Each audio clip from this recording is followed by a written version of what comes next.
How do you do? Mr. Brian Peters feels it would be a little unkind to present this podcast, gravely amusing, without just a word of friendly warning.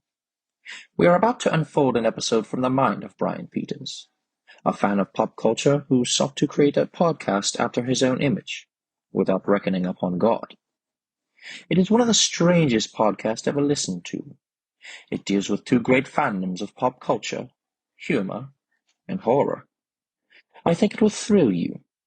It may shock you. It might even horrify you. So if any of you feel that you do not care to subject your nerves to such strain, now's your chance to, well, we warned you.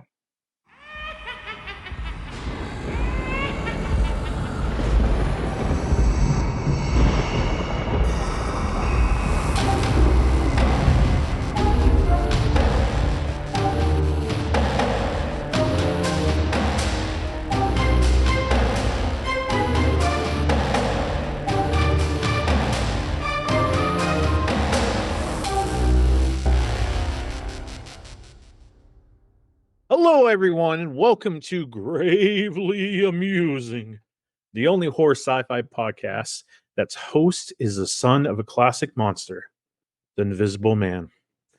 I am Brian Peters. Steve is spending time with family this Labor Day weekend, so today I have with me my pal and horror lover, the host of the Krypton Report and Requel, which can only be found on Patreon, right? And YouTube. I started putting it on my YouTube page. That's right. Because I subscribe to it, and I should know that. I'm It's all sorry, good. I suck. Nah. But Jonathan Tyler Patrick, ladies and gentlemen, the Godfather, ladies and gentlemen. The guy, he sleeps 30 feet away. I'm always up for talking about the monsters, the classics. Absolutely. It's just thanks for being here again, man. And You're welcome. And like this is officially, I'm gonna count this right here. I have my new shirt on, as you can see if you're watching it. It's the Frankenstein monster playing a punk rock bass. And if anyone who doesn't know, I'm a bass player and I love like pop punk music and everything. My wife bought for me. I hadn't wore it because she bought it last year right at the end of spooky season. So I saved it. So right here, the Gravely Amusing kickoff of spooky season right here. Right now. Boom.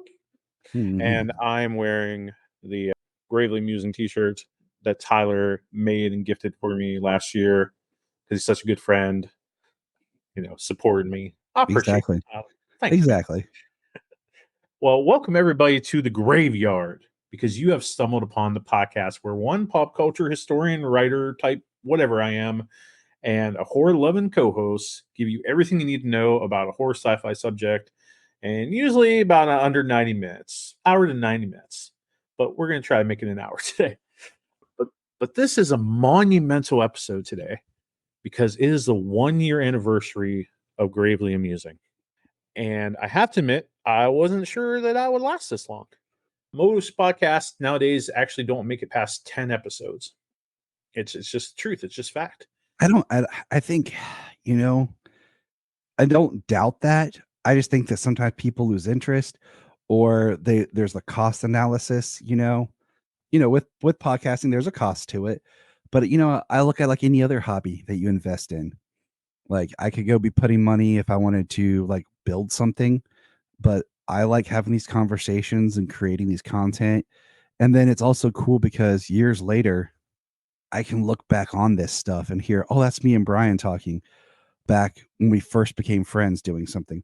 Or like in my case, that's me and Solomon when he was 5. Oh, look at us having a conversation when he's 10, and so on. So, I don't know if that's why people quit or they just lose interest, but I don't know. I'm about to hit, if I haven't, I think this September, I'm right around 10 years of podcasting.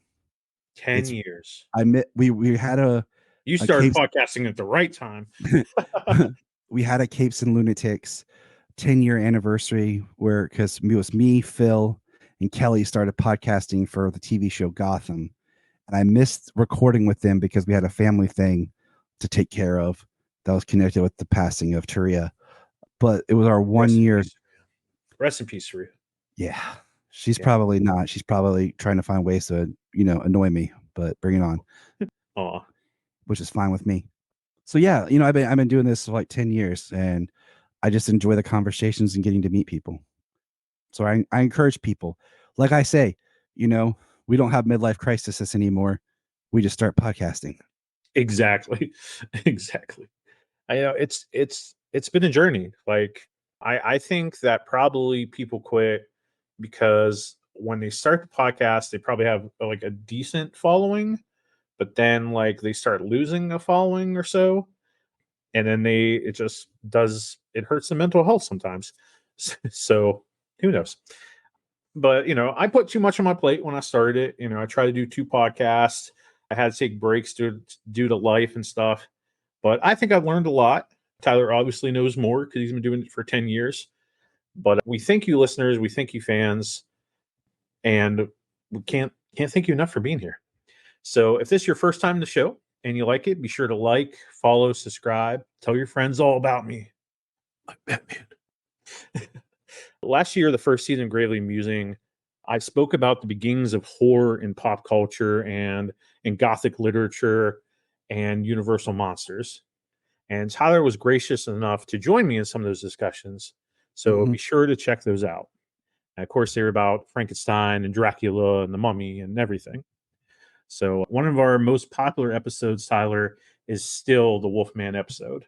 Because there's so much passion from me So in much that passion. episode. My passion. I like. Passion. You'll hear it again come January when you'll hear Brian and I talk about Lee Winnell's Wolfman movie that's coming out Yes. in January.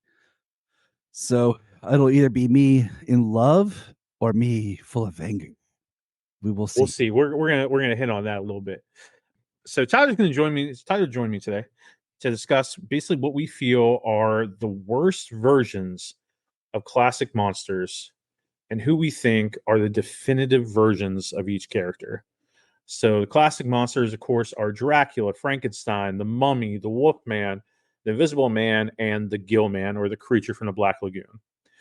So we just wanted to have fun with this being the 1 year anniversary and have a little homage. How do you say it? It's French. Homage. Homage? Homage. Omelette du fromage? Fromage? Homage? Cheese? Cheese? Cheese. Cheese. Did we put you in a dumpster? Yeah, I got out. Cool, man. That's 2 old school references in one podcast. That's what we're here for. We're old. Cheddar, where's that? Okay. Oh, but in the Goof movie. Ah. Well, we always see things eye to eye, So we won't be talking about every version and grade it, just mostly the most popular, most mainstream people. So let's get to it. When we get to Dracula's gonna be last. I'm putting Dracula. I'm just gonna throw this out there. I have a question to throw at you that I threw at Jania because we found out that the Little Theater off Broadway in Grove City is doing a play production in September of The Passions of Dracula, and we're gonna go see it. Part of our love for Turia is we have promised that we're going to try to support the theater more and do more theater going, the theater especially that she was a part of a lot, and we're getting back into theater. So when we found out that they're doing that, we start having a conversation, and I will bring that question up when we get there. Well, I'll be here to take that question. I hope everybody's liking this video thing we got going on here. Tyler kind of inspired me here. Try to make it look cool, and I hope everybody's enjoying it. So let's get to the Gill Man here. Okay, so we're gonna start with the Gill Man. So Tyler, we have the OG version, which is shown in the Creature from the Black Lagoon, which in my opinion is pretty darn underrated in terms of classic monster movies. It is. And Solomon, actually, we had a conversation about Solomon is Tyler's son, everybody. Yeah. Sorry, my awesome 9-year-old. His favorite is the creature. And we had an interesting conversation about how he's like, why do they call it Gill Man? And I said, I think, it later kind of developed because people had to have a different name, like in Monster Squad, like is they couldn't say the creature from the Black Lagoon. Because Solomon a lot of time calls it just the creature. And so we just had that conversation actually like a couple hours ago. So Now, if you would like some more info about the creature of Black Lagoon, you could listen to season 1. I think it's episode 5, which is of Gravely Musing, which is on the creature from the Black Lagoon Is and how it came to be. I think it's episode 5, I 5 or don't 6. I don't remember because I just remember like your first 3 episodes were Frankenstein. So you paced Well, that yourself. was like a 3-parter. Okay. I'm moving it to a 3-parter, but and then also in our season finale, Tyler and I talked about Monster Squad and the rights there. So we have the OG version, we have the late OG version, which is in the kind of like the Creature Among Us, where he starts wearing a sweater and they have him kind of using his lungs instead of his gills, like they're kind of making him more the missing link. Then we got Monster Squad, and I want to throw at you Abe Sapien from Hellboy. I just want to throw it in because hell yeah, Hellboy with Ron Perlman and Guillermo del Toro. Doug Jones, man, Doug Jones. Doug Mother Flippin' Jones. The first celebrity I ever met that I actually geeked out about. Because when I met him, I didn't realize that he was also Billy Bones from Hocus Pocus at the time. So I knew him from Fantastic Four, and I knew him as Hellboy. And then when I found out he was Billy Bones, that's when I lost my junk. He played Sue Storm in Fantastic Four. Yeah, he was a great Sue Storm. Amazing Sue Storm. And then we also have James Wan's version coming up. And which I probably shouldn't have mentioned that yet, but we're gonna get that. But I also want to throw in here Guillermo del Toro's Shape of Water, the one that was just banging human chicks. You know what he always wanted. But I listened to Del Toro talk, and there was allusions in the film that the main actress may not be human, but may be descended of the gill creatures. And he gave little evidence in the story, like how she had scars around her neck and stuff. And I thought at the end of the movie he made her a gill person.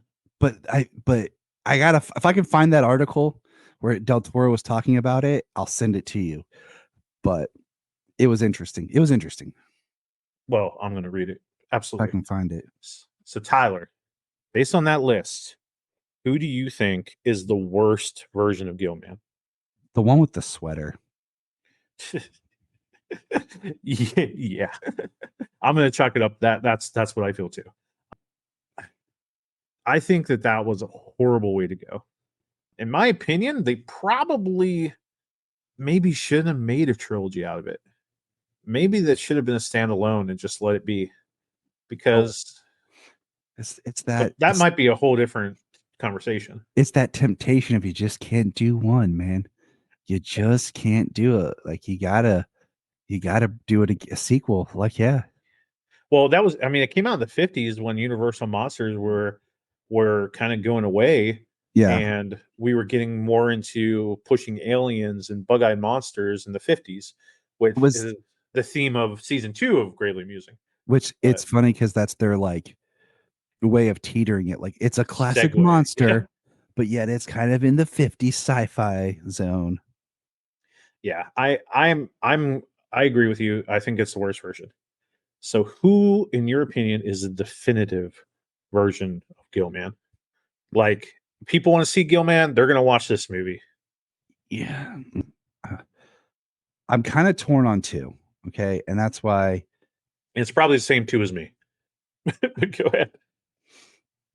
I really am torn between Monster Squad, because I think it's a beautiful modern-esque interpretation of the classic Universal, and trying to do that without doing that.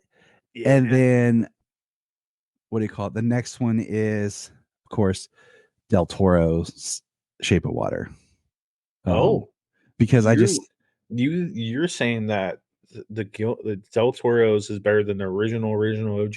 I love the original. Oh, but Del Toro has a passion for these monsters and these creatures, and I think you can see that brought to life in the details of his monsters and his films. I think Hellboy 2 is highly underrated, just throwing that out there. And I think so underrated. Just looking at some of the pictures from Shape of Water, I think it's a great look, but it's also a look of being a monster, but teetering on not being a monster, for lack of a better word to articulate. There is a look in its eyes and everything. You can kind of see that you're not evil. But the original, I think, is a beautiful design. I mean, but yeah, those are my two. Okay. I guess I'm gonna. If I had to pick just one, I'm gonna go with Monster Squad. If you told me I can only pick one, but I wanted to throw up I'm gonna go with Monster Squad. I feel like it's the best representation of classic, and with a little bit more of a new spin at the same time. So my definitive version is Monster Squad, and it helps that the guys that worked on the Creature from the Black Lagoon in the 50s also worked on this Gilman. So I think that Gilman just like, I like how he's just kind of just breathing. I like how he breathes, like how he's like, and like just looks awesome. So that is my pick. All right. if anybody's looking why I keep grabbing at my phone, so I have notes on my phone. I'm referencing my notes, so just I'm not playing on my phone here, people. It's okay. It's okay. Mostly when I'm with people, they play on their phones and they don't want to listen to me anyway, so it's okay. I'm just messing with you. All right, next up, we have the Invisible Man. So, the Invisible Man, we have Claude Rains, we have Vincent Price. Now, we need to keep in mind, Vincent Price played a whole different character. So, most of these are whole different characters than the Doctor. Gosh, I can't even forget his name. What the heck was Claude Rains' character in Invisible Man? I don't know. Moving on. Vincent Price was more like a kind of like a hero. Like, he wasn't really a bad guy. He was just kind of like accidental. I'm throwing Chevy Chase in here from Memoirs of Invisible Man. I love that movie. I haven't watched that movie in a while. I love that movie when I was a kid.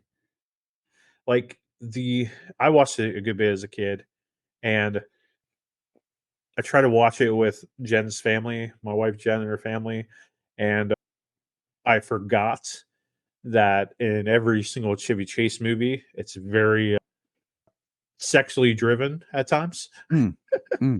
Chevy Chase, like, there's always something that's very like, sexually, sexually driven.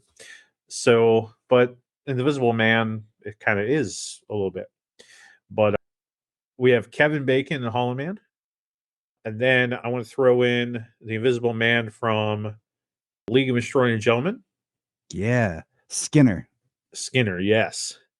And I want to throw in, of course, the latest one, Oliver Jackson Cohen from the 2020 version that Blumhouse did that, right? Yeah. Mm-hmm. Yes. And then I want to throw in if you think Johnny Depp would have been a good choice. The one that I thought of was from Bud Abbott and Lou Costello, Meet the Invisible Man. Yeah, I forgot to list that. I'm a horrible person. Nah, we'll throw it in there. Throw it in there. So who do you think is the worst version of the Invisible Man? All right. So this is going to be tough, but I'll give you my reasoning, okay? I'm going to go with Oliver Jackson Cohen. Okay. Because all the other stories of the Invisible Man stem from a similar occurrence of being some sort of formula, something scientific, something more horrific that happens to the person that causes the invisibility and causes them mental distress. The new version is a great film, but he's wearing a suit that basically reflects the images around him to make him appear invisible. He's not actually like invisible as a person. It's the suit. That's my rationale for that. That is also my choice for the same exact reasons. You're my Earth 2, man. You're my Earth 2. I know. I'm just saying. I think the movie's great. I think that it was a very good take on twisting the story, and I think it was great. But I do prefer the potion, the chemical type thing. So that's my worst. So who's your definitive Invisible Man? That if somebody's going to watch one movie that has Invisible Man thing in it, it should be this movie. It comes down to a battle of two. Like the last one. I know, and I think I lean.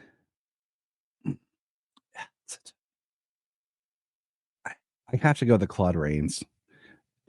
It was a battle between Claude Rains and Vincent Price, but I think I also look at the Claude Rains as being a great. He's more evil, but I also look at it just for the technical side of things they were able to pull off and wow audiences with that movie at the time.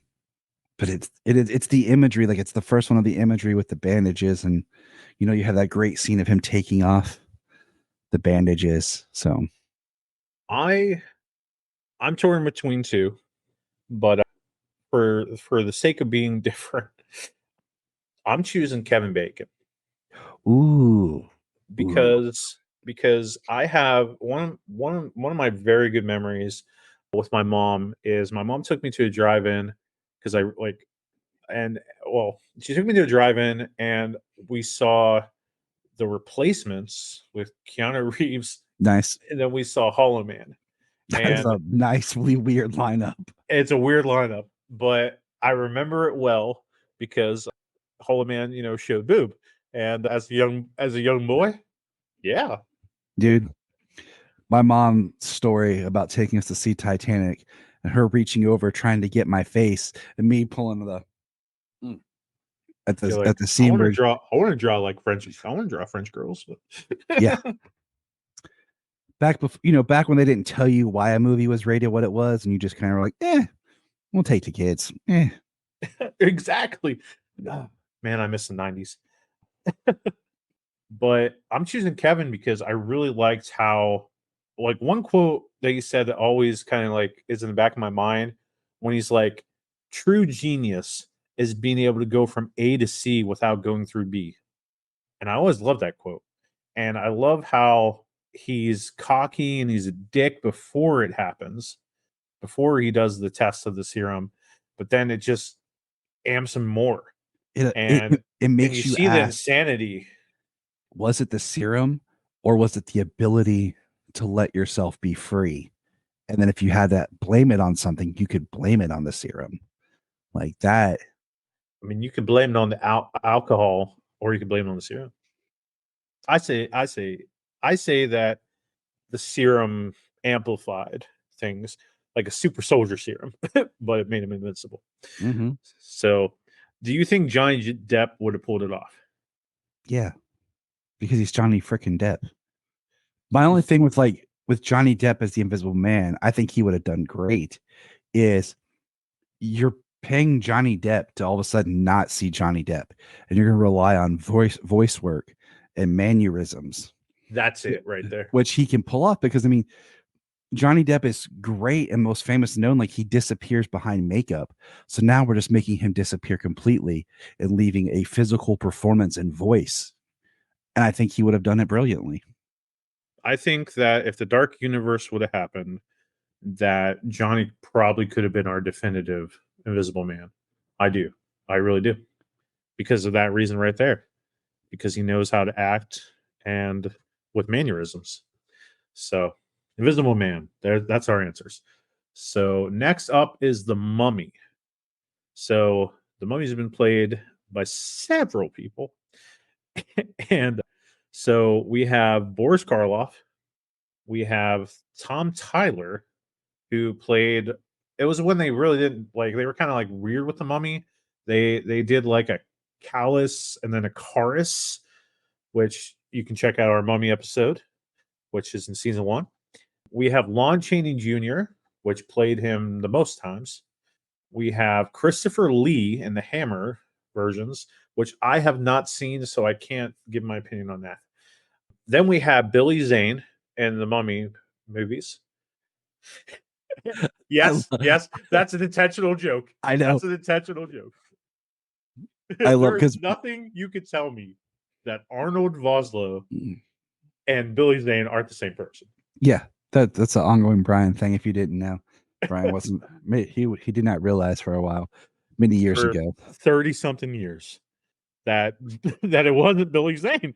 I thought for so long, and I think everybody has, that it was Billy Zane. But Because no, you just didn't think about it. You're like, oh, Brendan Fraser's sweet. And he's fighting Billy Zane. Just why wouldn't he fight Billy Zane? absolutely, and especially in the 90s, hot off of Titanic. But no, it's a guy named Arnold Vosloo. And then we have Jet Li as a mummy. And then we have Sofia Boutella. And then we have Tom Cruise. So yeah, I mean, it's who is the definitive mummy? Who's the worst? Who's the worst? Tom Cruise. Tom Cruise, absolutely. What was it like? What were they like? They just wanted a name that was big to kind of sell this, but Tom Cruise made it his own freaking thing. The problem is when you cast Tom Cruise, the movie then becomes about Tom Cruise.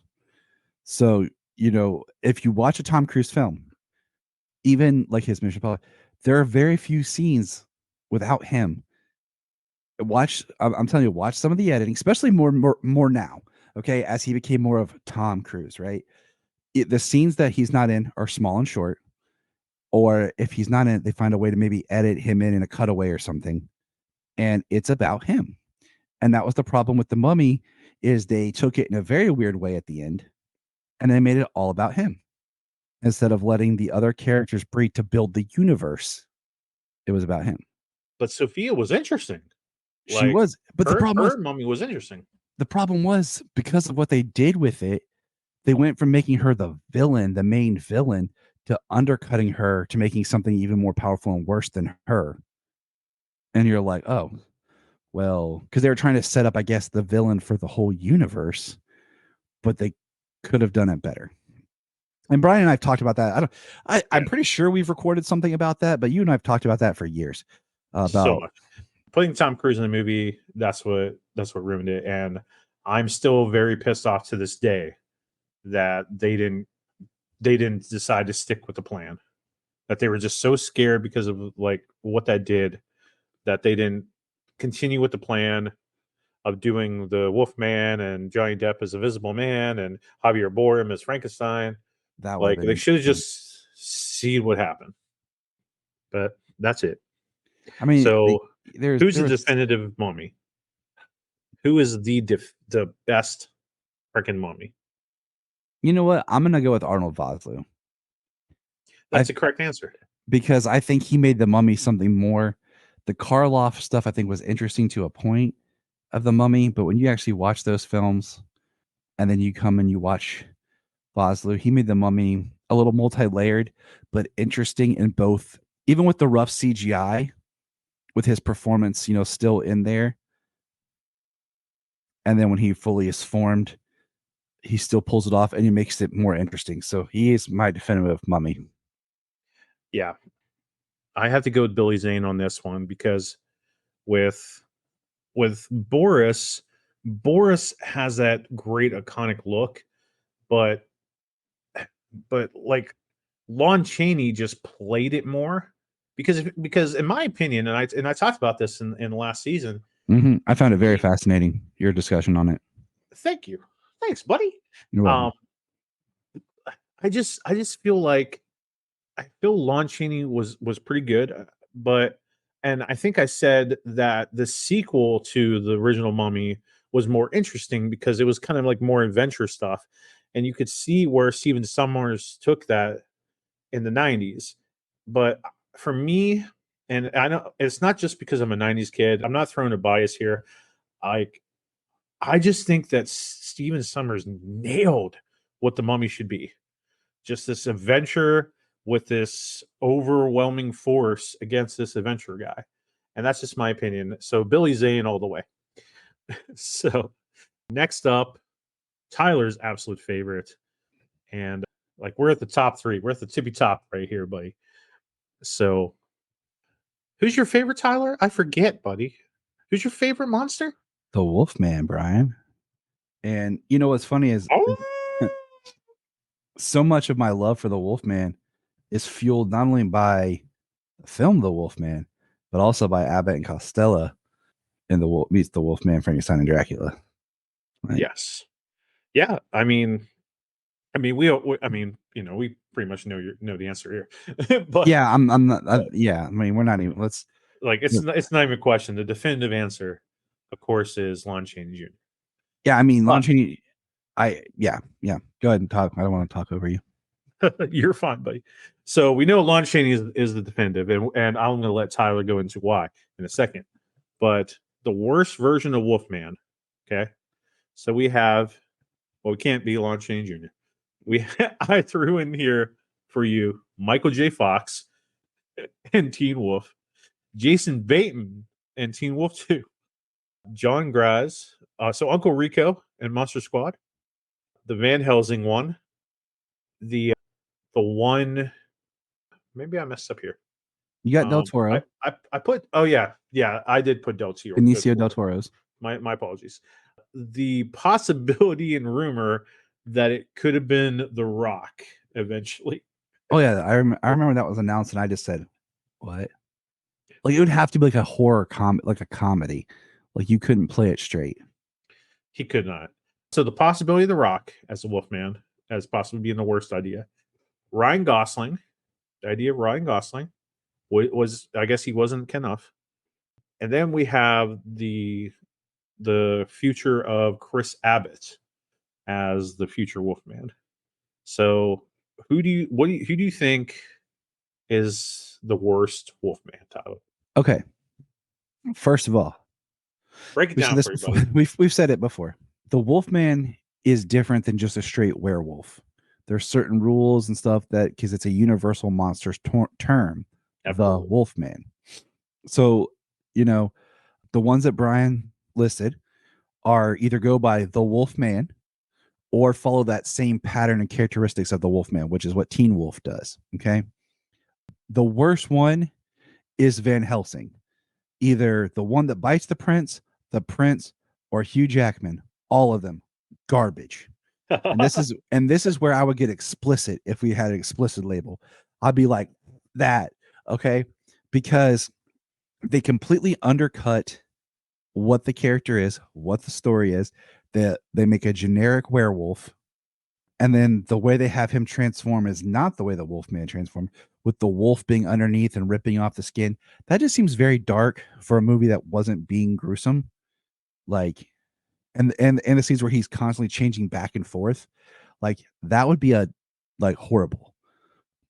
And that's my pick for the worst Wolfman. We're doing good on time, so if you want to ramble more, well, I will ramble more when we talk about the beauty of the winner. For real. I do think the Helsing one is atrocious. I really do, for the same reasons as you do. Oh, we could have mentioned Josh Hartnett. I didn't even think about it. He could have been on if we wanted to, because he did it for Penny Dreadful. If we just to throw something in there, so it's a tough one for spooky season this year. I'm watching Penny Dreadful. Yeah, I might join you on that quest. I'm starting it tomorrow. I might join you on that quest. I've only watched a couple, like the first season, because we started it and then Jania went into early labor, and then we just never went back to it after Solomon was born. So, well, Solomon, big part. So maybe okay. Let's watch Penny Dreadful together, and then give our thoughts on each season as we go. All right, let's do this. Let's do it. And yeah, let's do that. Because it's not as long as Supernatural. I still need to watch Supernatural. It's okay. James and I have been doing the Supernatural report for 3 years almost, and we're only 3 or 4 episodes. Well, I did finish season 1 of Supernatural. Yeah, that's my boy. But I need to keep going. So I think the worst Wolfman, if you will, I'm going to go with Jason Bateman. Oh, really? And Teen Wolf 2. And I think I'm going to choose that one because I need to be different than you. And I think that Teen Wolf 1 just had so much charm with Michael J. Fox. And Jason Bateman is a great actor, and he has great comedic chops. It's just the film in itself.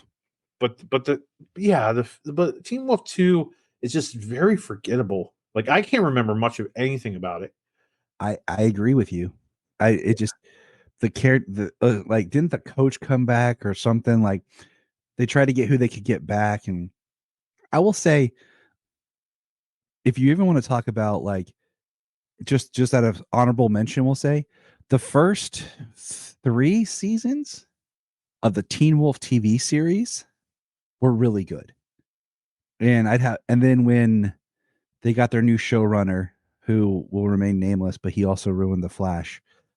When he You don't stepped say. in, it really went downhill. But the mythology and the way they did the werewolves and everything was really good. In like I think I'd say the first 3 seasons. That's next on the list. Penny Dreadful and Teen Wolf.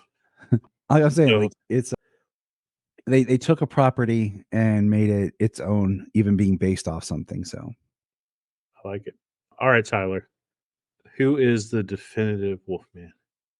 and it's Lon Chaney Jr. And even though he was the first Wolfman, okay, the actor like had already played all the other monsters at some point in time, but this was kind of his monster. But what he does to brings to the Wolfman is the story of tragedy, of being a good man cursed and turned into a monster. And there's such his eyes. It's Lon Chaney's eyes, man. His birth name, Creighton Chaney. You know, he didn't later adopt Lon Chaney Jr. until later when it was pushed on him to use as a stage name. But there's a tragedy in his eyes. And there's a lightness, but there's also a sadness. And I think Benicio del Toro has that as well. And that's why he made a really good Larry Talbot. And this new guy, he has that same kind of look to his face. And that's what I like is there's something they can convey just by their look. And the Wolfman Larry is a good person. And if you ruin that, you ruin the character, because when he becomes the Wolfman, it's his darkest self, his animal desires. He's wrestling with that. And like we said before, there's certain aspects like the Wolfman is a wolf man, so he needs to be more manly with his werewolfism and not a wolf like they did in Van Helsing. Like that's the difference between like a werewolf and a wolfman. Mm-hmm. And like we said, Wolfman was a universal thing. Like I personally love the look of the Benicio del Toro Wolfman. Like I love the look of that movie. Go listen to me and Brian's episode about that. You hear me talk about that and more in depth. But Lon Chaney Jr. just has a lovability to him that you immediately like the guy, you're with the guy, and then your heart is broken when the curse falls on him. So, yeah, I mean, yeah, just and I think what helps is that Lon Chaney played him the most. Like he's the only guy that ever played that role the whole way, and that's something that definitely helped him. Karloff, if I'm not mistaken, Karloff did Frankenstein 3 times. He did it. Yeah, he did it in Frankenstein, Bride of Frankenstein, and then Was it Ghost? Was it Son or Ghost?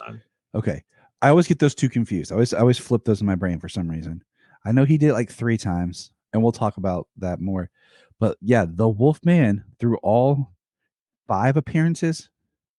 Yeah, 5 appearances is Lon Chaney Jr. We have Wolfman, the Wolfman versus Frankenstein. Yeah, Abbott and Costello, House of Dracula, Abbott and Costello. Yeah, and Costello. Yes, sir. And that really helps solidify him as that character, because that character was a dual role if you think about it, more so than any, because you had the person who then is the person in the makeup compared to being, I mean, the Mummy kind of was with Karloff. You had in the wrap and then out of the wrap.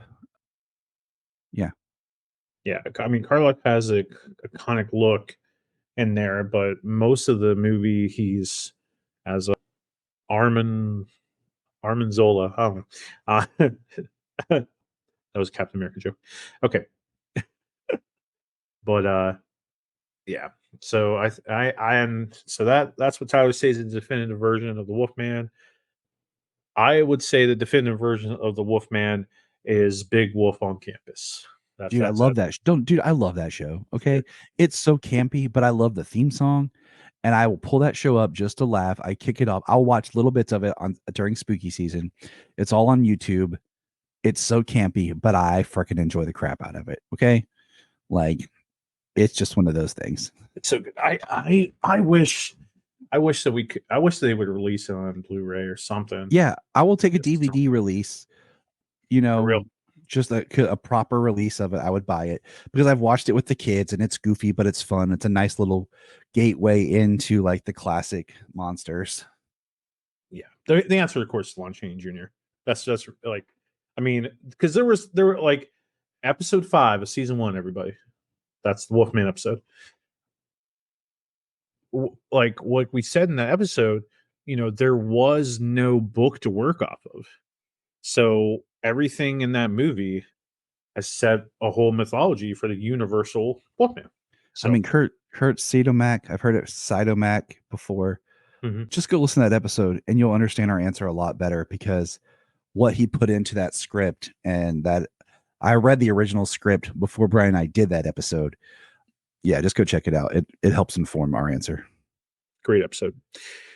Now, to the character that started off gravely amusing in a 3-parter first episode,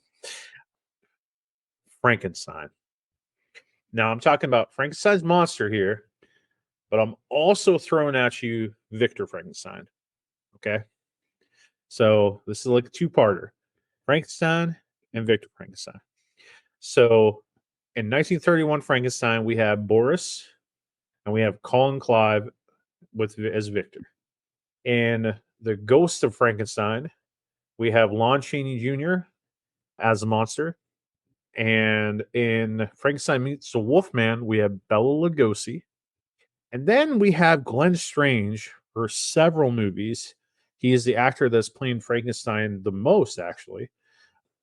Well, maybe the same as Boris. I apologize. So Glenn Strange was in House of Frankenstein, House of Dracula, Abbott and Costello Meet Frankenstein. Then we have Peter Cushing as Victor Frankenstein and Christopher Lee as the monster in Curse of Frankenstein in the Hammer series of the Frankenstein movies. Then I want to throw in Herman Munster, and I want to throw in Peter Boyle as Frankenstein, the creature, and Gene Wilder in Young Frankenstein. And I want to throw in Tom Noonan as the monster in Monster Squad. And I want to throw in Robert De Niro from Mary Shelley's Frankenstein, and Ken Branagh as Victor and Mary Shelley's Frankenstein.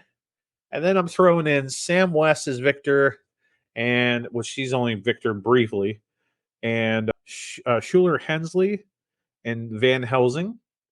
I want to throw in Aaron Eckhart in I, Frankenstein. I was about to say that one.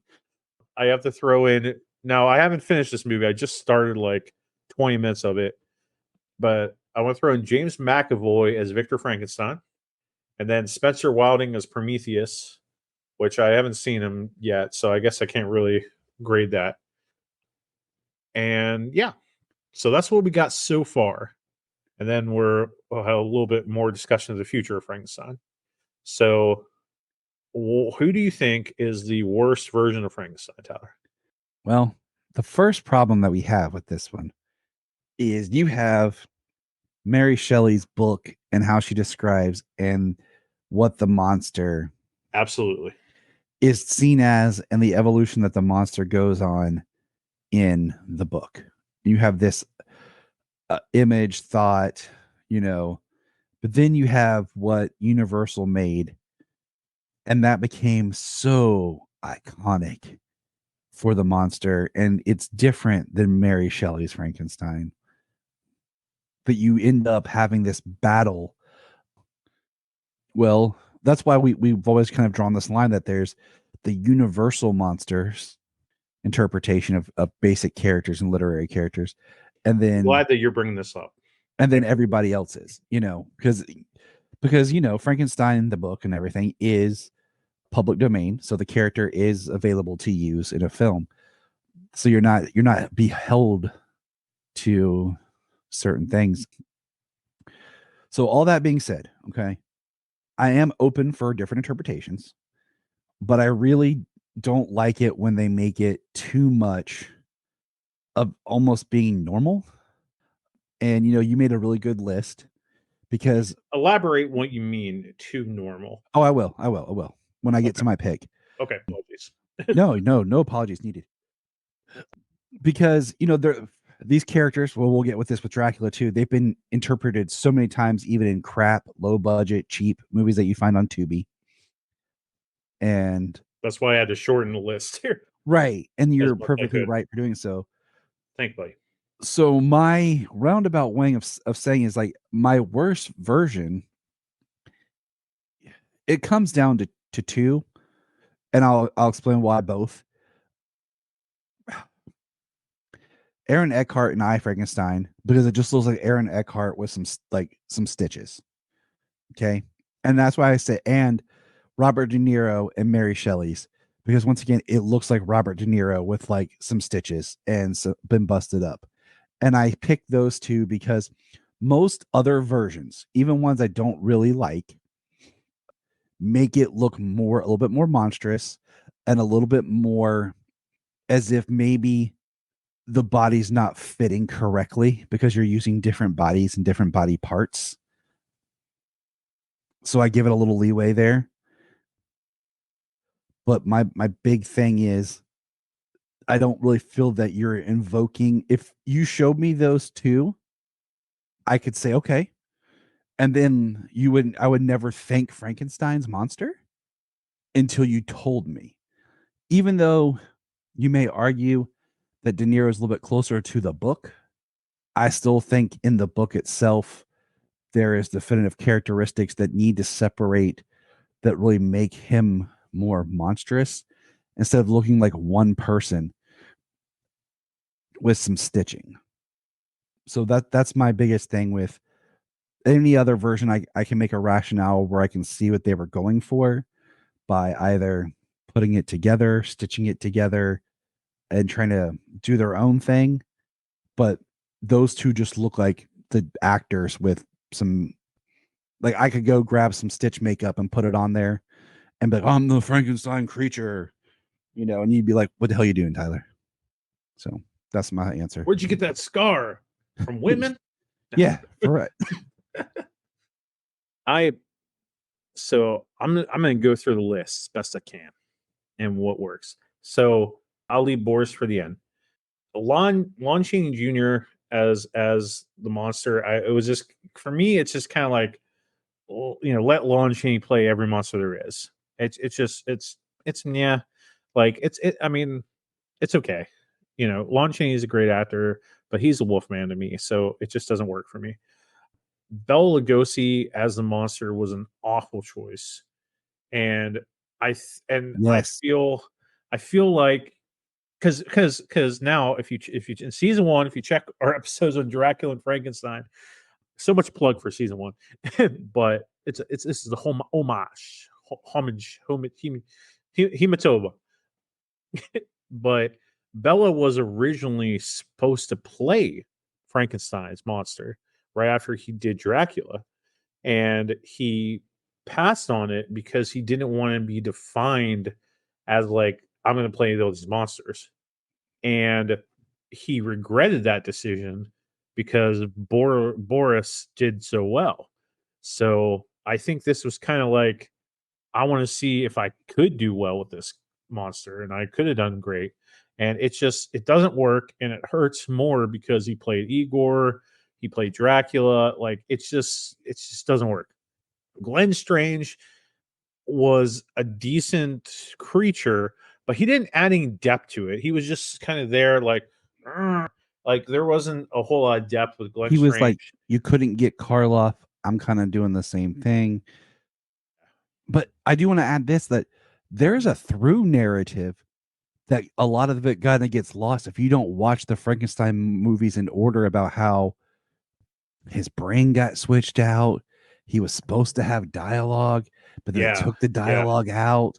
And so there's a through narrative that can help explain how he goes from being the more articulate creature from Bride of Frankenstein to where his definitive end, I guess, would be Abbott and Costello's film that gets lost. But That's a good point. Yeah.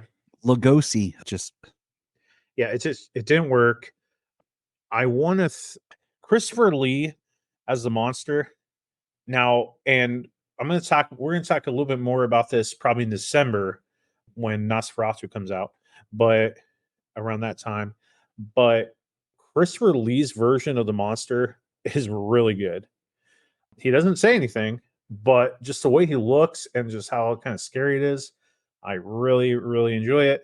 I put that Curse of Frankenstein, I put there very, very high on the list of Frankenstein movies.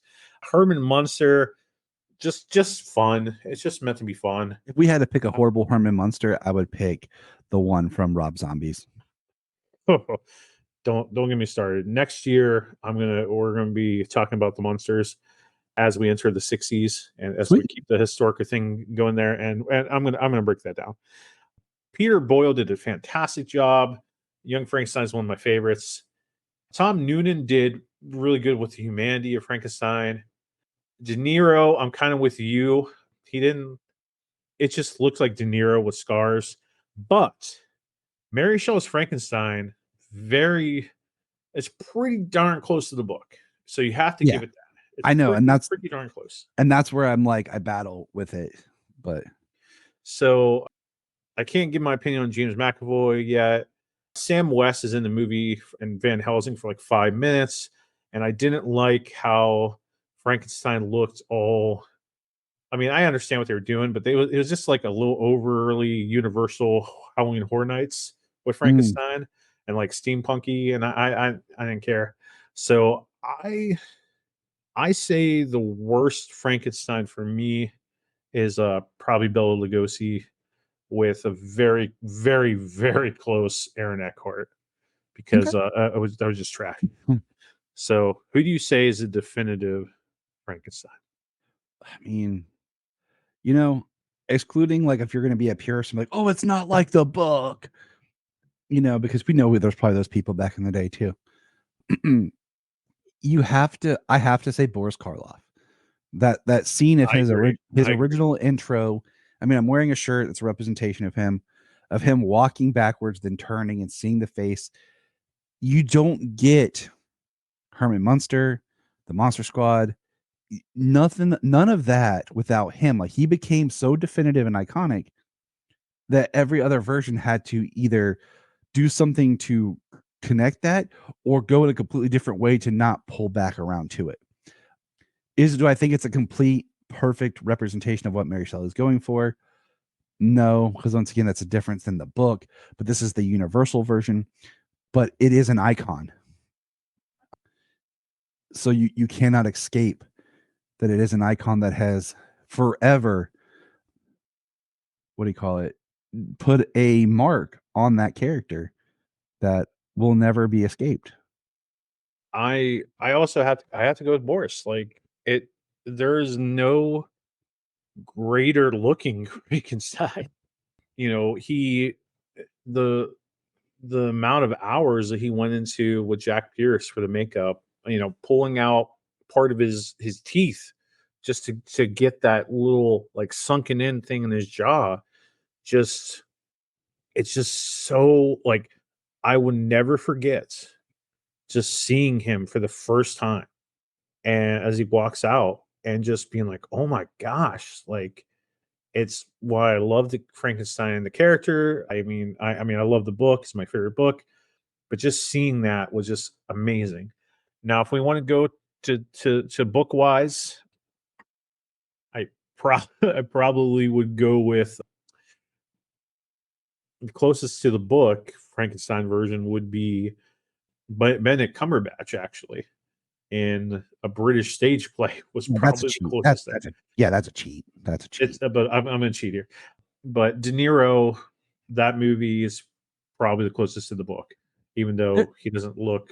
There's some off versions I've seen. I don't remember where the actor who did stuff in the book that might be a good argument for the book version. But well, okay. So talking about the future here of Frankenstein, So we have Guillermo del Toro doing a Frankenstein movie coming in next year. Next year, I think we have 2 Frankenstein movies coming out. Yeah, we do. We have Del Toro's and then Maggie Gyllenhaal's The Bride. Yeah. So we'll start with one we probably feel hopeful about. So Del Toro's Frankenstein, my man. Andrew Garfield was originally supposed to play the monster.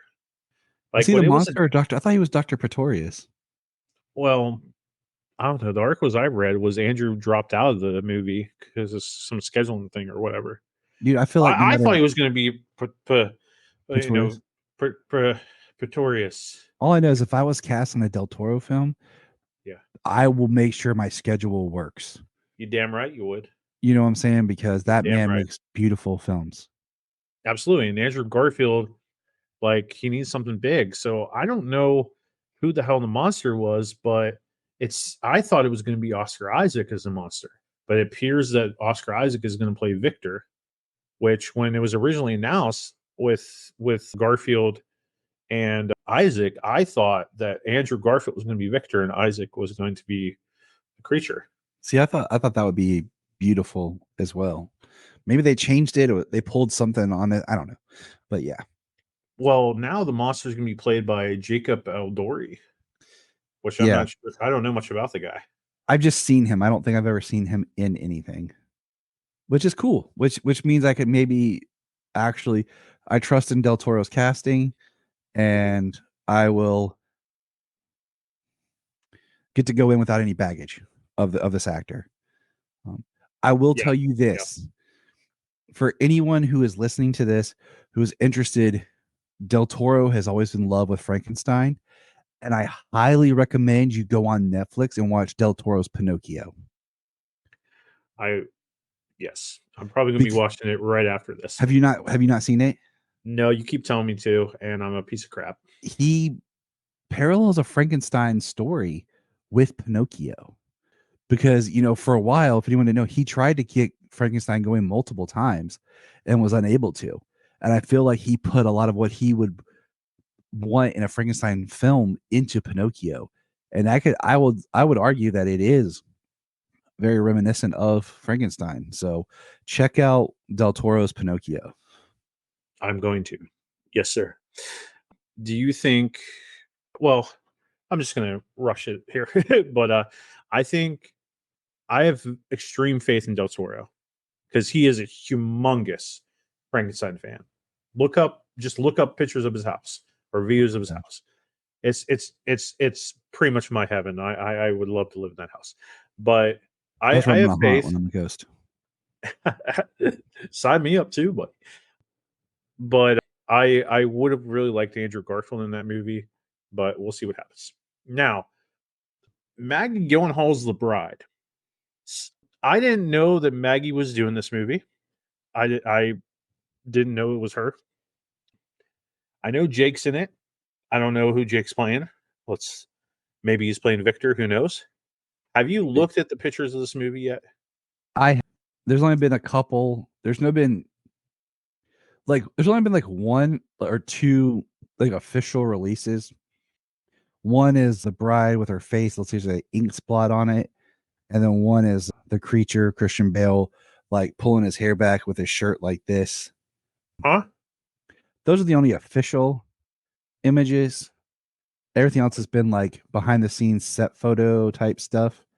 And I'm just like, okay, I'm not passing judgment on it until I actually see any shots of actual film because I don't know what the artistic style is. The one photo is in black and white. I don't know the tone. It looks like it might be a period piece in some shots. So I'm just saying I'm intrigued. You know what I'm saying? Like I'm in, like I'm interested, and I'm not passing any judgment on anything until I actually see film and get to see the kind of tone that they're going with and what the story actually is with this. So the first image I saw of this was Christian Bale as the monster, as the creature, and I only saw the head, and I was like, oh yeah, all right, okay, yeah, Bale's an amazing actor. Yeah, it looks great. And now I see this bigger picture, and I see like he's wearing a jacket with a bunch of words on it, and then I see hope tattooed to his chest, and getting a little Jared Leto Joker worried here. I'm a little worried. When I saw that picture first, I got worried, and then I saw this second picture of the bride, and and it's just some blonde hair, and then like some smear of black ink on her face, like you said. And then I see this picture of them kind of like zombies in the street with their face up. Maybe I don't know if it's a joke picture. I don't know what it is. I am a little concerned, but I'm going to give it a chance because I know Christian Bale can act, but I'm a little concerned. So we'll see. We'll see what happens. I mean, yeah, I get your thoughts, and I'm looking at some of the pictures right now. Like, it's just so much behind the scenes set photo stuff that I'm like, I can't really discern what I'm looking at because you're just snapping a picture out of context. And, like she's wearing this red outfit, but I don't know what that's going to look like. I mean, we all assume that the bride's hair is always black with white, but her hair was red. It's just how they filmed it, to make it look black. They, to show up on the film. So I don't know what the actual color palette's going to look like until we actually see trailer, film, tone. You know what I'm saying? So as of right now, I'm interested. I'm going to see it. It's Frankenstein. Yeah, we'll see it like we did Madam Web, and we'll see it together. And if we have to bash it, we'll bash it together. So we suffer together. That's what friends do. Speaking of bashing things and defeating things and monsters and that, Van Helsing. I'm going to throw this at you, buddy. The movie that I watch every time and wish was better. Okay, out of these names, who is the worst Van Helsing? Hugh Jackman. Anthony Hopkins, Hugh Jackman, Edward Van Sloan, and Peter Cushing. Hugh Jackman. Hugh Jackman absolutely is the worst. That movie could have been something special, and we talked about it at the season finale of last year. I mean, the problem, okay, I will say this. The problem with that is technically everyone on there but Hugh Jackman is Abraham Van Helsing, where Hugh Jackman's Gabriel Van Helsing, which you could, you and I being the writers that we are, like, could do that. It's his descendant, that goes on Abraham or whatever. But yeah, just the Van Helsing character to me is a character that could really be done well. The idea of Van Helsing as your protagonist moving in and out of fighting different classic monsters is great. Just go listen to that episode, and I won't go back down that road again. So. And who is the definitive Van Helsing? Mel Brooks. That's the correct answer. You said it before I could. Gosh, man, that's why I didn't even put him on the list. I didn't even put him on the list because I wanted to say that. The correct answer is definitely Mel Brooks. That's correct. Absolutely. With close second probably being Peter Cushing. Yeah, he was, I think, in the Hammer films. Edward Van Helsing Edward Van Sloan set an idea of what Van Helsing is, but I think Cushing played a better. He had just enough of the youth with also being older, because my ideal best Van Helsing is like a man in his 50s. Absolutely. Like when he comes, like he's getting to where he's getting older, he's starting to think more about age and death. So there's something there, but he's not a young spring guy, who's still fit. Like he's starting to go down that hill. So he has a little bit of this obstacle, and there's that wrestling with mortality that he's facing more. So. No, absolutely. All right, here we are. The Lord of Darkness, the King of Vampires, Dracula. So Tyler, now on this list we have people that are not. They weren't named Dracula, but that's because of rights issues. But Dracula. They definitely were Dracula. So starting with Max Schreck, Bela Lugosi, Lon Chaney Jr., John Carradine, Christopher Lee, Klaus Kinski, who plays like if Max Schreck was really a vampire. So I guess maybe you have to take Klaus off the list because he's really playing Max Schreck. So Klaus, take off the list. I apologize, but I really love that version of the movie. In Shadow of the Vampire. Shadow of the Vampire. I love it. Yeah. I really love it. Because he picks up a mouse off the ground and he's eating it next to two stagehands. But it's a hard movie to find. I had to get it from the library. I know, right? Yeah, it's a very hard movie to find. I'm trying to get the physical of it, but we'll get there. Frank Langella. I hope I said the last name. Langella. Frank Langella. Langello. Yeah, Langella. Okay. Frank Langella. Yeah. Frank Mandela. Nelson Mandela. I don't know.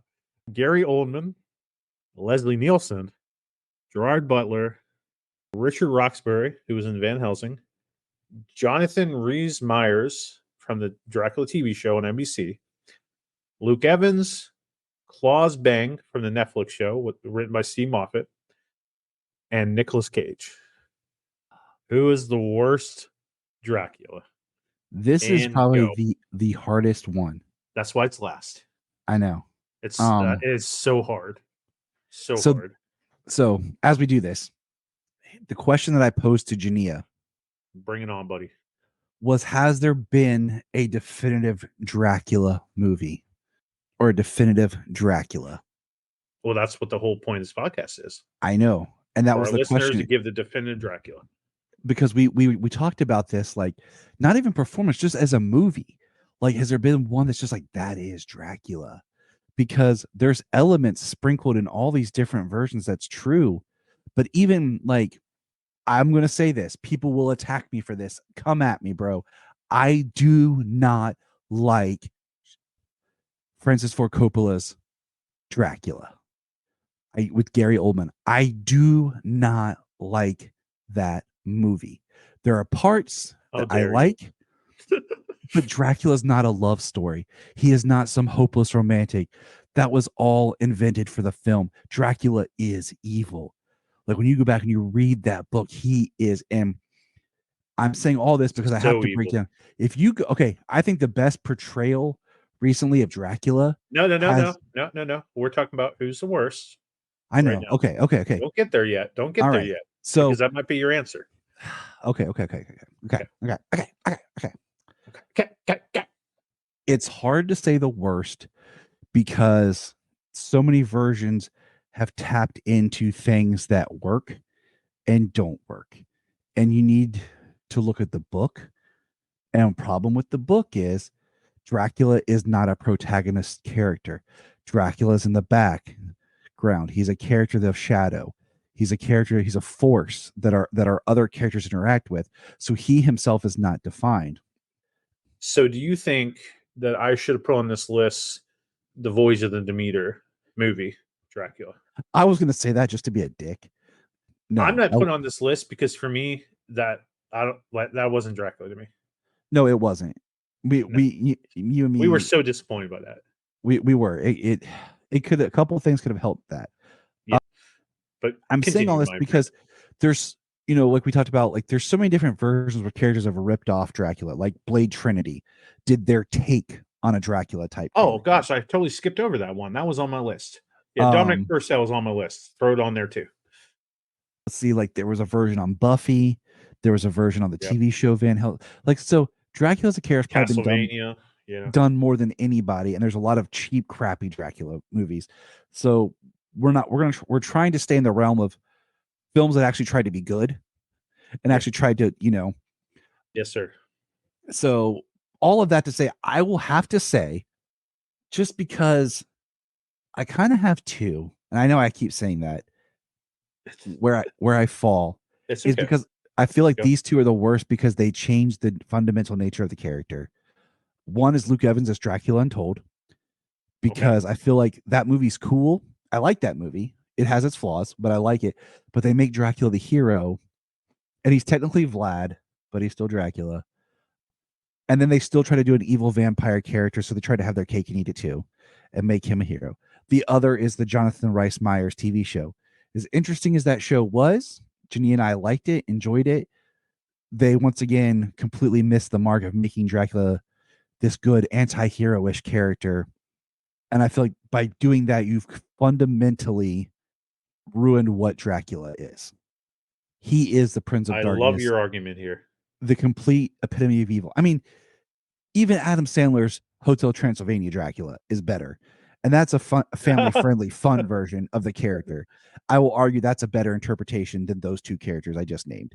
So those are my two worst Draculas, because any other version you can throw at me, I can argue how that works better because it still tries to keep the evil nature of the character. I love your argument. I completely support it. I thought about it in my answer, but my answer, I gotta say too, I know you kind of like him, but I really hated Richard Roxburgh's Dracula, and it probably because I hated the look. I hated the look of it. I don't like Dracula with like this like long hair and a ponytail, kind of gypsy looking weird thing. You know what? And with the kids thing, like it's just I hate it. I liked it, parts of his performance when we saw it, like when I first saw it, but then going back and restudying the book like we did last year or year before last. Yeah, it was the year before last was Dracula, last year was Frankenstein. I came to disapprove of it more because I saw what they were trying to do. But once again, that's still evil. Yeah, good point. Yep. That's but- why he's not my worst. But I'm not a yeah. My worst my worst is Frank Langella. See, I Horrible. that was one Horrible. that would be my pick if I didn't argue what I just did. Because Yeah. Janine and I were talking about this when we were talking about if there's ever been a definitive great Dracula and a great Dracula film. And I was talking about why I don't like the Gary Oldman movie. Like there's things in that movie that I like, but I get bored with that movie too. And I just hate the love story because that's not Dracula. Yeah. But the Frank Langella is like trying to make him this 70s sexy kind of, and he doesn't look intimidating. Exactly. He doesn't look the hair like, and because last year, like I said to you, okay, dude, I'm gonna do, and like I started in July last year, and because I always start early because I just love Halloween spooky stuff so much, and then I was like, getting ready because I'm like, I'm gonna do this podcast, so, but I got as many Dracula films as I could, trying to get that collection up, and I got the Frank Langella. Falange. Just call him Skeletor. Okay. Yeah, thank you. That helps me better. So Skeletor, the Skeletor version of Dracula, and I watched that, and I was excited to watch it because, like, I love Frank. I think Frank is an amazing Skeletor, and he just plays decent roles as villains and stuff. But this was just, yeah, man, it was just like the hair, and it was all about a love story, and like he bangs some chick in it, and like it's just horrible. It's atrocious, and it's the worst. So I gotta go with that. So Tyler, this is where it's gonna get interesting. Where it's gonna get interesting? Who's the definitive Dracula, my man? I hope you don't choose the same answer I do. It's tough. And I do want to throw out there, I think there's been really great interpretations that never really got the chance. Like I'm gonna say, I think Nicolas Cage did a really good part in Renfield. I would have liked to have seen some more of him. Yep. Because I feel like he didn't get to do enough. On the bad side, again, I didn't like Carradine. I can't remember his first name. John Carradine. Yeah. I think he sucked. Totally sucked. He sucked. Like, but Dracula's so tough. But I mean, I think it honestly comes down once again to two. I know. Who's my favorite Batman villain, Brian? Two-Face. Yeah, I know. See. Okay. It's kind of like, how like we can argue that Henry Cavill's Superman was great, but didn't get the movie he deserved, or like Ben Affleck's Batman was great, but we never got the movie of him by himself, so we didn't really just see the character. I think there's a version of Dracula that I think was really great.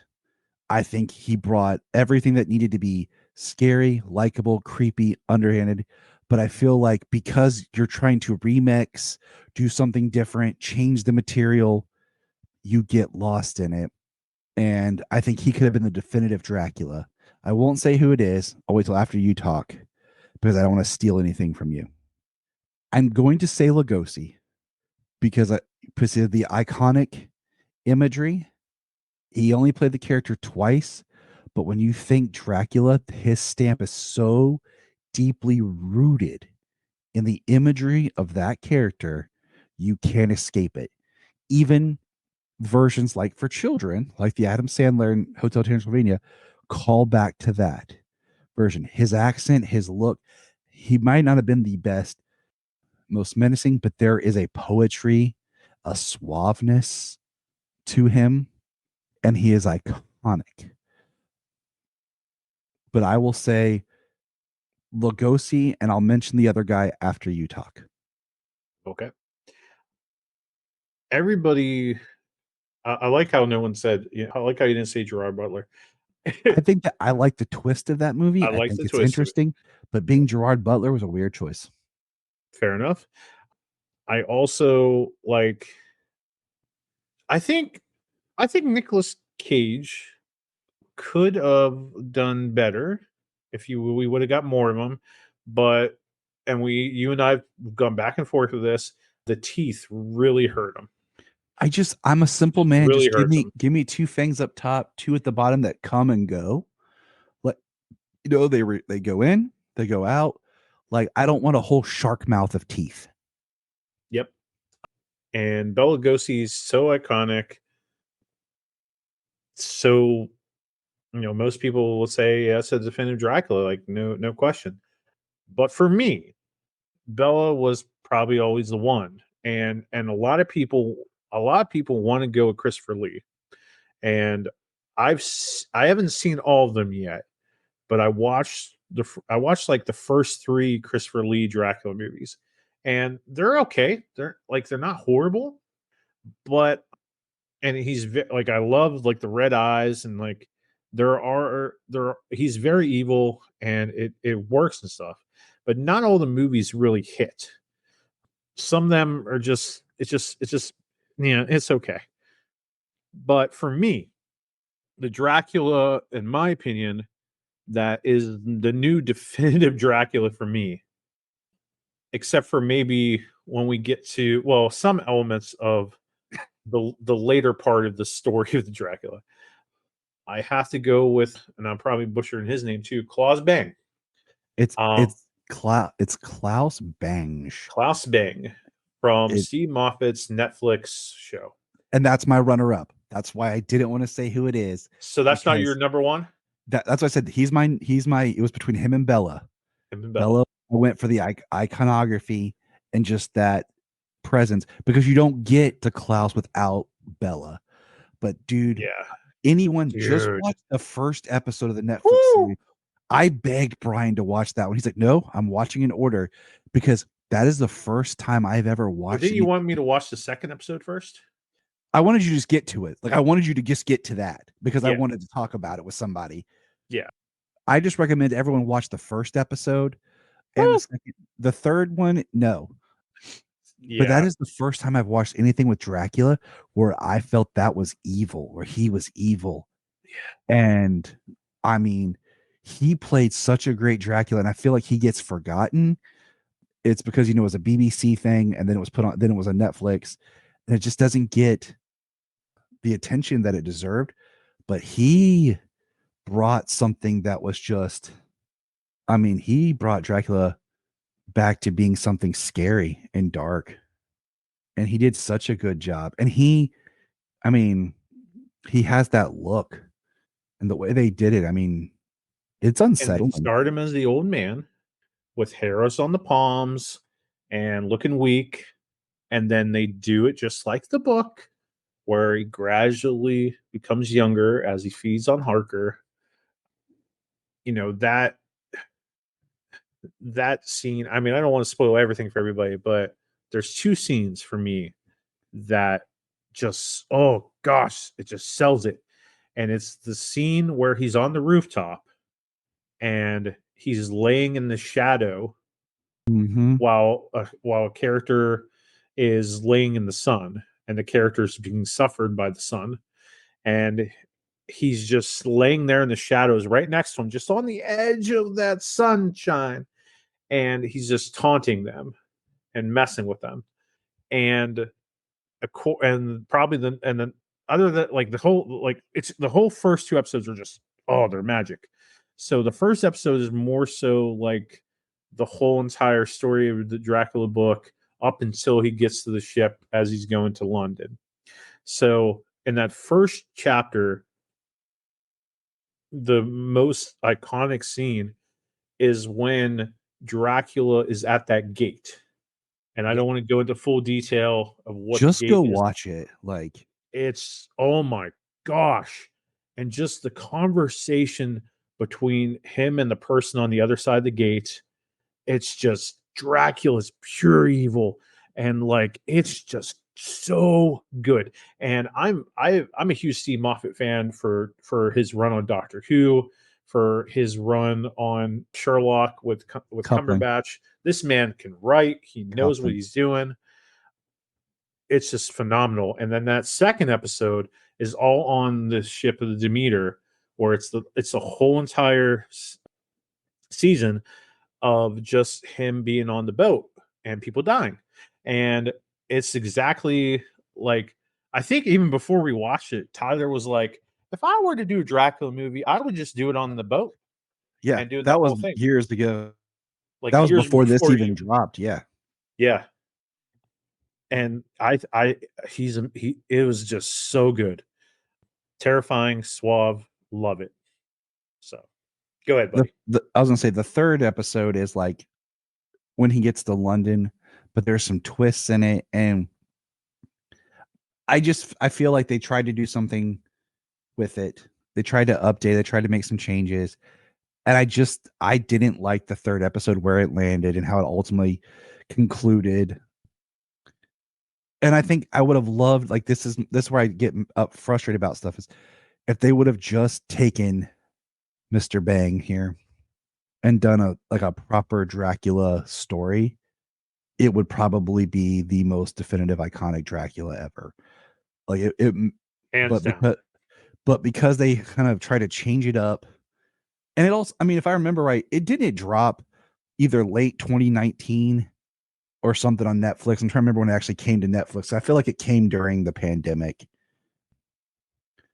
because I feel like, and so many shows either got lost or old shows became new again during the pandemic because people like rediscovered them. Because I just remember seeing the trailer, and it says 2020 is when it came out, but I think it came out before then.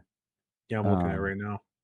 It says January 4th, 2020. So right there, it came out right before the pandemic, and I feel like it just kind of got lost.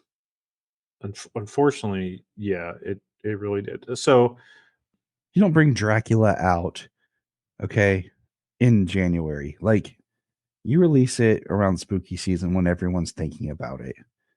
It would be the first thing on the top which of is a everything great you do. segue into the next thing I want to discuss. Let's talk about it, because then I got to roll out of here. Nosferatu, Bill Skarsgård, is releasing this movie on Christmas. Horrible idea. My wife thinks it's a horrible idea. It is a horrible idea. It is. I mean, it completely is a horrible idea, because I understand counter programming, but Yeah. dude, if this movie was coming out September, October, November, I would eat it up. Okay. Yep.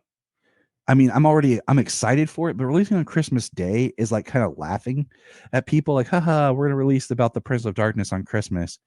And I'm like, first of all, I don't like, I want to see it, but I don't want to go to the theater for that type of movie on Christmas when I'm full of joy and happiness and being very thankful for the blessings in my life. I don't want to go see perfect for me. I have no something, dude. You are a blessing in my life. I don't want to go be dour. Stop hitting on me.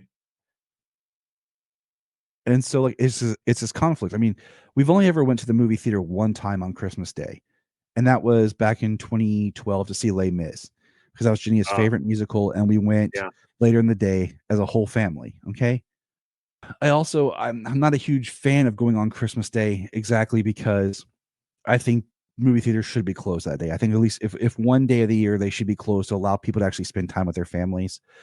Even if you don't celebrate Christmas, whatever holidays, give them a day. I think Nosferatu is going to be really good. I think it's going to be Robert Eggers' best film. I think the cast is amazing. It'll be fun to like talk about just Nosferatu versus Dracula at a later date or something, comparing. This will be kind of the third Nosferatu film. I think Skarsgård is going to knock it out of the park because I feel like playing those characters are definitely more his wheelhouse. I have one concern for the movie, and it's a stylistic concern, is if you watch the trailer, every frame is an adjustment to center. Every character is brought Did to Wes center. Anderson do this? I mean, even Wes Anderson has a kind of that thing, but just go watch that trailer again with that in mind, and you'll see what I'm talking about. And I'm like, No, I just saw it as I looked up the movie. I saw it out the corner of my eye. You're totally right. and I'm like, okay. Everything just it pans and then it just goes like boom. You're totally right. And I'm like, that could work, or after a while, it might become distracting and troublesome. I don't know. I'm throwing that out there from watching the trailer. I just really wish it was coming out the end of October into November, because or even like, I know people always say January is where you dump movies, but sometimes January is where movies like that can thrive because there is nothing else, but it also fits my tonality because let's face it, January is a depressing, a lot of times dark time because we're coming out of Christmas. There's nothing to look forward to. It's cold. The best thing in January is Solomon's birthday. But yeah, I don't think releasing it on Christmas Day is smart. I mean, think of like even what, we had the battle of films back years ago when it was Bumblebee, Aquaman, and Mary Poppins, and they all came out like the 20th or something of December. Yep. Not on Christmas Day. Has there ever been a movie that's come out on Christmas Day that's actually done really well? Didn't RDJ's Sherlock Holmes come out on Christmas? I'm gonna look it up. I'm curious because sometimes they'll come out around. But Christmas. this year we have Sonic 3, which is going to kill it. Which comes out the 20th. You know what I'm saying? Yeah. And then we have this. Oh, dude, we have Wicked. Wicked comes out, I thought, in November. Oh, okay, I'm pulling it up right now. Okay. I'm pulling up what's coming out. Okay. That was last year. But I'm with you while you're looking it up. I'm with you. Like, why did the Haunted Mansion remake fail for Disney? Because it came out in freaking like June or July. It came out in July against Mission Impossible and Barbenheimer. That movie should have came out This movie should have came out in September. First week of September. The second or third week of September at the latest, because people's mindsets are there and they're more apt to say, oh, I'm in this kind of mood. Let's go to the movie. I don't know if I really want to see this, but it fits my mood. Let's see it as a family. Yep. And like Beetlejuice is, the first primed. week of September. Primed to kick off the season. Venom, the third Venom movie's coming out in October. You got Joker coming out in October. Like, there is a week in there where you could have dropped Nosferatu and kill it. But Christmas, I'm going to see it, not on Christmas Day, but I'm going to see it. But I just think it's a horrible time choice. And if they would have shifted to January or October, it would have been great. So Christmas movies, go ahead. I'm looking here. I was trying to see what else coming out. It just says in December. But I was trying to see this website's not giving me what I want. What you really, really want. I know. I hate when I want to look something up and it just doesn't pop up the way I want it to. But give me a second here. That's all right. All right, here we go. Yeah. Coming in December. Wicked comes out November 24th. Perfect. Oh, okay. That's the perfect kind of thing. Exactly. Perfect for that movie. It's going up against, and then the week after it's Moana 2. Okay. That makes sense. And then 2 days before Wicked, because they're that's Gladiator 2. All that makes sense. Ooh, that's going to be a fight. And then the 15th of November is Red 1, which is the Santa Claus comedy with Chris Evans, The Rock, and Yeah, J.K. that's gonna. Simmons. I think that movie's gonna be fun. I saw the trailer with it with Covenant or not Covenant Romulus. And you're releasing that, mid-November. That movie will probably have legs because as people go into the holiday season, I would have released it like the first week of December, but because here's what we have: November 29th, Moana 2, December 13th, Craven the Hunter, December Yeah. 20th, Mufasa and Sonic 3. Sony Okay. was stupid for moving it to December. And then Sony's stupid, period. Christmas Day, you have Completely Unknown, which is the Bob Dylan pick. Wallace and Gromit, Vengeance. Oh, that's on Netflix. Never mind. This just shows everything. And then we have Nosferatu. Excuse me. So that Bob Dylan movie is relying on Timothy, but it's a bad time to release that too. And it's like, I'm not going to go to the theater to see that. Okay. I love Bob Dylan, but no, probably not. I'm just saying, you're stacking up movies at the holiday season that have a vibe to them for the family. Like we had a whole thread shout about Sonic versus Mufasa. I think, yeah, releasing things on Christmas Day that are like, what was it? Do you remember years ago? There's that, I think it was called like Darkness or something. It was a movie with, oh poop, who played Rogue, Anna Paquin. It was called like The Darkness or something. It came out on Christmas Day and it flopped. So I'm just saying, like, I think Nosferatu on Christmas Day is just a very weird choice. I don't know if it's going to flop, but it would do better if it was later. Yeah. I don't think it'll flop. I think it might have to have legs. And I just know that I want to see it, but I'll probably end up seeing like the 26th or something.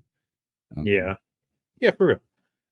But I think Bill will kill it, which he'll need to win after The Crow, which I haven't seen The Crow yet, but I just know. I mean, we knew it as soon as it was announced that don't do Eric Draven and do something else. Well, I will say this. What's Did interesting? You see it? Yeah, me and Janine went and saw it. Okay. He's not Eric Draven. He's just Eric. They never give him a last name. Really? And two things that could have helped this movie: one, more competent editor. I'm just saying with the movie that we're given, okay, not like, oh, let's rewrite it. No, a more competent editor of how they edit the scenes and pace the film. Yeah, not using Eric and Shelley's names and giving the movie a subtitle. If it had been like The Crow Redemption, The Crow Sacrifice, The Crow, the Flamethrower, you know what I'm saying, would have helped this movie so it stepped outside and not, because it's not a remake at all. It's a completely different story. There's really nothing in it that you could. I'm gonna kill this cat. I hear you, buddy. I hear you. I'm with you. But back to the monsters. This was a great episode, Brian. We did a good job. Yeah, I think. Yeah, I had fun with it, and I thank you so much for being with me, Tyler. How can people like find out about you and all this creative stuff you do? Well, my main podcast is a Krypton Report. You can find that anywhere on social media, YouTube, and your favorite podcast platform. My other thing I do is my movie pitch, movie discussion podcast, Requel, where basically we take an idea of a property and then I kind of pitch you like what I would do with it as from my writing perspective. And we talk about, would we make a sequel, a remake, a reboot, a midquel, whatever we would take a property or a franchise, and we discuss how we would do that if we were the ones in charge of making it. So, which look that up on sometimes YouTube. You probably should be the one in charge. It's a fun think piece, work exercise. Yeah, I like when we had our drives back in the day. Yeah, which we're overdue for. Yes, hell yeah, we are. Well, my wife is recovering still from surgery, so I do not know when the next time I'll be able to do one of those because she's number one priority. So as she should be. So I will eventually see The Crow and stuff like that. If it's still in theaters, I'll probably stream it, but before the time. I'm highly surprised if it's not announced like next week that it's already going to hit streaming. I'm surprised it hasn't already been announced now that's hitting streaming. because Borderlands went immediately. It went 3 weeks. Yep. 3 weeks. And The Crow's been out a week.